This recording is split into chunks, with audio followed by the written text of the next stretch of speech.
Ashamaa kabajamtootaa fi hordoftoota Gadaa Digital Miidiyaa yeroo hundaa isin biratti yeroo arginu gammachuu guddatu nutti dhagama. Isinis baga gara mana Gadaa Digital Miidiyaa nagaan dhuftan isiniin jechaa. Namoonni viidiyoo kana jaalattan akkuma bartan kaan hiriyoota keessanii qoodaa viidiyoo jaalattan kana keessatti ammoo yaada keessan nuuf qoodaa isin jenna. Gama biraatiin ammoo viidiyoo kana namoonni jaalattan iddoo mallattoo laayikii jettu sana tuquu hin dagatinaa. Namni akka carraa taatanii chaanaalii kanaaf haaraa taatan ammoo maatii akka taatan yookiin iddoo bilbilaa sana subscribe akka gootan kabajaan affeeramtanii jirtu. Egaa Gadaa Digital Miidiyaa hojiilee beeksisa sagantaa adda addaatiin hojii production keessatti yookiin manufacturing keessatti maashinoota garagaraa viidiyoo gabaabaa fi viidiyoo dheeraadhaan hojii isaa eegalee jira. Isinis viidiyoota kan jaalattanii yaadaan akka nu jajjabeessaa jirtan arginee jirra. Gara fuulduratti Gadaa Digital Miidiyaa bal'isee afaanota sadiidhaanis hojjechuudhaaf karoora qaba. Egaa afaan Ingiliffaa, afaan Oromoo, afaan Amaariffaa sagantaa keenya gara fuulduratti qabnu jechuudha. Egaa sagantaa sanas hojjechuudhaaf kaka'umsa keessan chaanaaliin kun akka guddatu gumaachi keessan baay'ee barbaachisaadha. Kanaaf kabajamtootaa fi hordoftoota Gadaa Digital Miidiyaa yaadaa fi ka'umsa koomentii keessan yookiin kana dura nuu kennitan irra dhaabbanneeti. Egaa kabajamtoota keenyaa yaada keessan bu'uura godhanneeti wantoonni nuti hojjetaa turres jira. Gara fuuldurattis yaada keessan bu'uura godhachuudhaan hojjenna. Kanaafuu yaada nuu kennuu irraa of hin qusatinaa isiniin jenna. Guyyaa har'aatis yaaduma keessan bu'uura godhanneeti waan addaa tokko qabannee isinii dhiyaannee jirra. Innis hojii oomishaa keessatti mallaqa guddaan osoo hin taane mallaqa xiqqoon akkamitti milkaa'uu dandeenya kan jedhu ajandaa keenya guddaa isa qabannee isinii dhiyaanneeti. Kanaafuu hanga xumuratti hordofaa isiniin jenna. Irra deebinee si yaadachiifna. Namoonni viidiyoo kana jaalattan hiriyoota keessanii qoodaa walitti dachaana. Egaa kabajamtootaa fi hordoftoota chaanaalii keenyaa yaadni nuti har'as qabannee isinii dhiyaanne akkuma jalqaba irratti kaasuuf yaale akkamitti mallaqa xiqqoodhaan hojii biizineesii hojjechuu dandeenya. Mallaqni xiqqoon sun ammoo eessa ka'umsi waan jedhu hojii manufacturing keessatti wantoonni guddaan mallaqa miliyoonaa hojjetanis akkuma jiru wantoonni xixiqqaan garuu galiin isaa guddaa kan mallaqa xiqqoon hojjetan ni jiru. Fakkeenyaaf isa tokko hadha qabadhee isinii dhiyaadhee jira. Innis hojii oomisha maashinii, oomisha balbalaa fi suphaa maashinootaa fi akkasuma immoo suphaa wantoota garagaraati. Akkuma beektanii magaalota namoonni iddoo adda addaa keessa deemtanii argitan namoonni yeroo hadhaa meengeetii yookiin balbala seensaa akkasuma immoo foddaa akkasuma immoo balbala keessa jireenya manaa gara almuuniyeemii fi sibiilatti jijjiiratee jira. Hojiin xaawulaa kunis istaandardiidhaan kan itti fayyadamaa jiran akkuma jirutti ta'e yeroo hadhaa filannoon namoota hedduu akkuma isin beektanii hojii almuuniyeemii fi akkasuma immoo hojii sibiila yookiin isa laameeraa jennu sanaan balbala sirreessuudha. Egaa namoonni biizineesii kana keessa jiran mallaqa baay'ee xiqqaa ta'een yeroo muraasa keessatti abbaa miiliyooneeraa yookiin abbaa qabeenyaa ta'uu danda'anii jiranii hiriyoota keenya baay'ee qabna. Hojii kana maaliif akkamitti namoonni hojjechuu danda'a kan jedhu yaada keenya keessatti ni dhageessu isin na hordofaa isiniin jedha.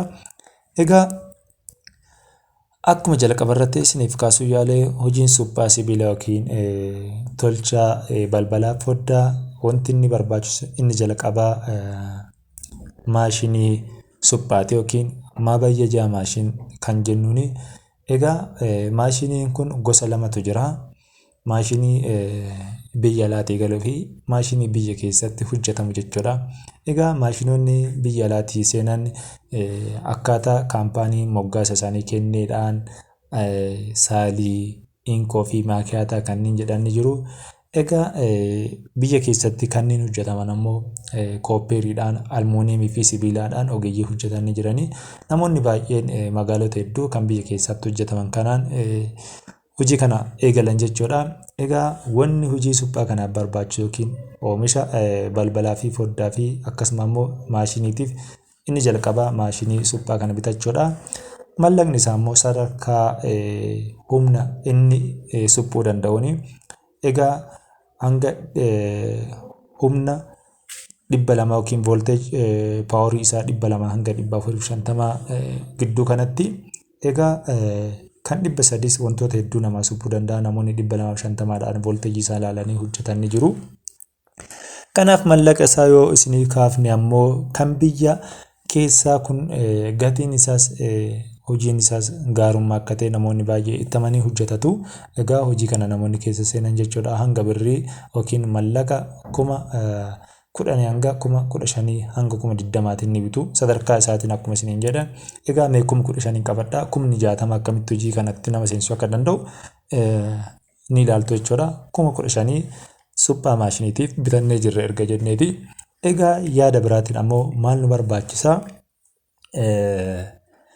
Maashinii murtuu isa afaan Ingiliffaatiin kaater jennu. Kaateriin kun ammoo mallaqa hanga 20,000 hanga 25,000 bitamuu danda'a. Egaa maashiniin kun sibiilota boca barbaanneedhaan akkaataa barbaanneen nu muruu danda'a. Innis maashinii humna guddaa hin qabne garuu hojii guddaa hojjechuu danda'a. Egaa 25,000 jennee jirra. Egaa kan biraa ammoo giraanderiidha. Egaa yeroo tokko namoonni hojii kanatti seenanii kaaterii san dhiisanii giraanderii qofaan illee hojiin hojjetanii hojiin isaan hojjetan baay'ee wal fakkaata. Egaa giraanderiin soofuufis akkasuma immoo kaateriin soofuufis ni fayyada. Giraanderiin ammoo soofaafis muruufis ni tajaajila jechuudha. Egaa giraanderiin kunis akkuma gosa maashinii damee garaagaraatiin maqaan isaa moggaasni isaaf kenname garaagaraa saalii inkoo fi maakiyaataa jedha. Kanneen magaalaa yookiin gabaa irratti argaman maqaa kana addaallee kanneen jiraachuu danda'u. Egaa innis hanga 5,000tiinis ni argatani hanga 20,000tiinis argatanii sadarkaa isaatiin garuu isa 10,000 naannoo 12,000 yoo binne hojii kana humna cimaadhaan hojii kanatti nu seensisuu danda'a. Egaa wanni biraa immoo diriilii waan jedhamtu. Egaa mallaqa qabadhaa 20,000 ammas 20,000 jalqaba irratti hanga 15,000 jennee jirra. 45,000 jechuudha. Gama biraatiin ammoo diriiliin ammoo urtuudha. Akkuma beektanii wantoota adda addaa yoo argitan urtuu inni jedhamu kun ammoo waanuma akka giraanderii ta'eeti muruudhaaf kan nu tajaajille garuu uruuf kan nu tajaajilu diriiliin nu barbaachisa. Kaater giraanderii maashinii mabayyaja yookiin maashinii suphaa jennee jirra. Diriilii jennee jirra wantoota afur kana. Egaa hanga 5,000tiin nu barbaachisa. 50,000 fidnee jirra jechuudha asitti. 10,000 maaliif hafee hojjettani? Egaa akkuma beektan yoo mana keessanitti waan hojjetan taate ibsa yookiin humna lakkooftuu yookiin qoxaarii isa jennu kama itti fayyadamnuun kama mana keessa sanaan fayyadamuu dandeenya. Humna guddaan barbaadu jechuudha. Egaa mana jireenya keenyaa daandii irra iddoo hojii kanaaf nu barbaachisu ta'e maamila qofa qabaachuudha. Ogeessa qabaachuudha malee hojii kanatti nama seensisuun yookiin hojjechuun baay'ee salphaadha. Egaa gama biraatiin wanni barbaachisu akkuma isin jalqaba isiniif kaasuuf yaale 10,000 kun namoonni mana jireenyaa keessatti qoxaarii hin qabne yookiin iddoo hojii filatan qoxaarii bakka sanii galchuudhaaf hanga 5,000 fi hanga 6,000 galchuu danda'anii. Innis dheerina munni humna ibsaa kunii fi manni yookiin iddoo isin hojjettan bu'uura godhachuudhaan hammi mallaqa isaa kan xiqqaatu kan guddatu jechuudha. 1,000tiin 2,000tiin galchuu dandeessanii keebilii yookiin haada humna ibsaa fi lakkooftuu isaa wal qunnamsiisutu gatiin isaa kaffalaa malee harkaaf wanni nu kaffallu hin jiru. Egaa humna ibsaadhaaf wanni xiqqoo rakkoo ta'e mallaqa nu dabalchiisuu danda'a yoo iddoo sana pooliin hin jirre yookiin mukni dhaabbatu sun yoo hin jirre. Biyya keessatti pooliin sun xiqqoo tokko mallaqni isaa hanga 10,000 ta'ee hanga 15,000 ol ka'ee jira jedhanii. Egaa naannootti garaagarummaa qabaachuu danda'a. Kanas ta'e sana kabajamtootaa fi hordoftoota Gadaa Diijitaal Miidiyaa hojiin kun hojii baay'ee barbaachisaa fi namoonni baay'ee itti milkaa'anii jiranii. Egaa yeroo jalqabaatiif ogeessi tokko nu ga'a nuti ammoo manaajer yookiin geggeessaa hojii keenyaa san taane hojii sana milkeessuu dandeenya. Egaa akkamitti hojii sana hojjannaan ammoo namoonni baay'een gaaffii kana ni kaasu. Hojii kamuu namni addunyaa kana keessatti hojii kamuu hojjetu jechuudha. Namoonni xiyyaaras oomishuu danda'u. Egaa Niikular boombii amma addunyaan kun ittiin sodaattus kan oomishaa jiru dhala namaati. Nuti ammoo waan kana hin danda'u. Wanni kun humna kiyyaa olii an kanaaf uumamnee an kan uumamee fi mana nyaataa banachuu mana daabboo, mana shaayii, akkasuma immoo mana uffata daa'immanii, kosmootiksii, mana rifeensa dubartii kanniif uumame jettanii sammuu keessan hin daangessinaa isin hin jenna kabajamtoota keenya. Mul'ata keessan guddisaa, mul'ata qabdan san irratti ammoo karoora keessan baafadhaa isin hin jenna. Dhugaa dubbachuudhaaf namoonni baay'een hojii kanarratti milkaa'aa jiranii kanniin milkaa'ina isaatiin ammoo waan gaarii uummata isaaniitiif, biyya isaaniitiif hojjetaa jiran ni jiru jechuudha. Jireenya isaanii fi maatii isaanii bira darbanii isin ammoo eessa jirtan? Nuti eessa jirra jennee ufaa gaafannu. Egaa mallaqa ka'umsaa ijoolleen keenya biyya Saudi Arabiyaa fi biyyoota garaagaraa jirtanii sirriitti na hordofaa, sirriitti na dhageeffadhaa isiniin jedha. Yaadota bizineesii baay'ee qabannee isinii dhiyaanna. Dhugaa dubbachuudhaaf yoo biyyatti galtan sammuun keessan isin dhiphachuun qabu. Isin namoota kabajamoo fi jireenya jijjiiruudhaaf biyya ormaatti humna keessaniin dadhabdanii, yeroo keessan gubdanii, jireenya abbaa warraa dhiiftanii, jireenya haadhaa fi abbaa, jireenya ilmaan keessanii kanneen gaala raawwatan dhiistanii namoota biyya ormaatti rakkoo adda addaadhaan dhamaa jireenya keessan san keessatti mallaqa argate. Garuu as dhuftanii akka muuxannoo argaa jirruu fi namoota tokko tokko irratti argaa jirru waan muraasatti karoorfatanii mana jireenyaa bitachuu dafanii yookiin lafa mana jireenyaa bituu wantootuma karoora xixiqqaa mallaqi isaanii 500 yoo ta'e isaan kan isaan karoorsan waan birrii 200 1,300 baankii naa ta'u mallaqni si baankii ta'u yeroo kan keetii miti kana beeki. Nama biraattu baasii ittiin hojjetaa jira. Mallaqa achi qabdu san baasiin itti hojjedhu. Mallaqa ittiin hojjettu san ammoo karoora jala qabaadhu. Karoora yoo qabaatte hojii sanaan milkaa'uu dandeessaa jechuudha. Namni karoora hin qabne galmisaa jalaa xiqqaata. Galmisaa duwwaa ta'us danda'a.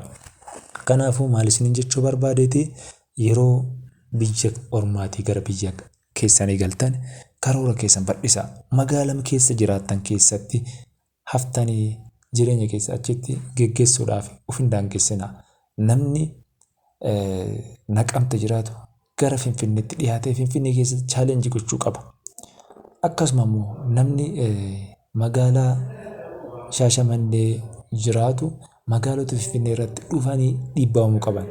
Eeraan Finfinnee kun eeraa namoonni gosa garaagaraa saba garaagaraa hojjetanii ittiin milkaa'an. Nutis akka isaanitti milkaa'uudhaaf hojjechuu, karoora qabaachuu, qindoomuu, hawaasa walitti dhiyaachuu, karoora qabaannaaniin ergaa namaan wal barreetiin hojiin keenya nuu deemaa jechuudha.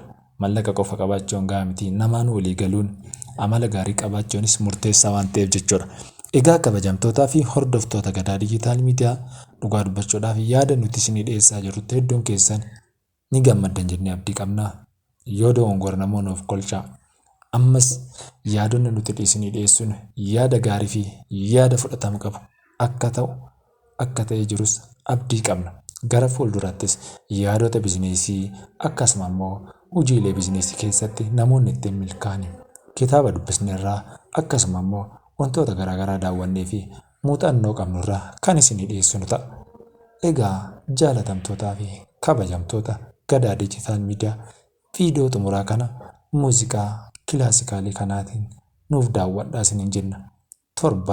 Torbaan jaalalaa oolmaanis oolmaa gaarii namoonni hirribaa kaatan jechuudha. Namoonni gara hirribaa jirtan ammoo yookiin gara hirribaa deemuuf jirtan halkan abjuu gaarii mul'ata gaariitti argitan isiniif haa ta'u.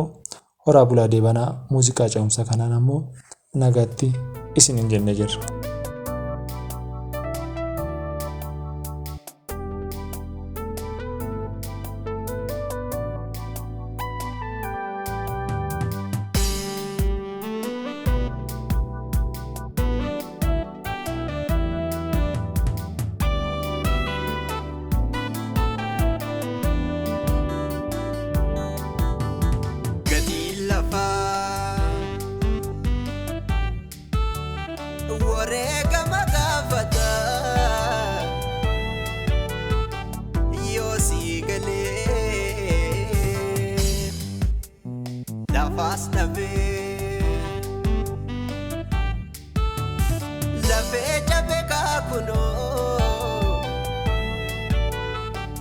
Senang kale